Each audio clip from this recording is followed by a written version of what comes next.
আমাদের সেফটির ব্যবস্থা কি আছে?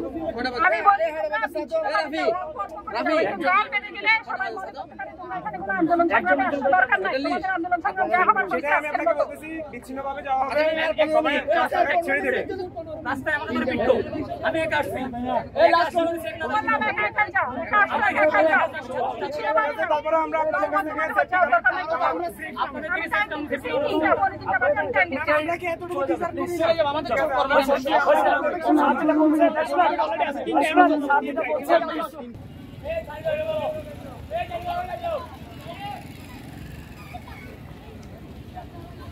আমরা এদিকের গাড়িগুলো তো যেতে আমাদের জন্য এখন ঝামেলা করছে। আমরা রাস্তা পার হয়ে যাওয়ার পর আপনারা এদিকে গাড়িগুলো থাকবে, আমরা যাওয়ার পরে 3-15-20 গাড়ি একসাথে চালিয়ে আমরা চলে যাই, কারণ ওখানে বুঝে ওখানে কিন্তু আমাদের রাস্তায় ফায়ার আছে, আমাদের উপর সমস্যা হচ্ছে, আমরা ইনফরমেশন নিয়ে থাকি। আচ্ছা, আমরা খবর নিচ্ছি।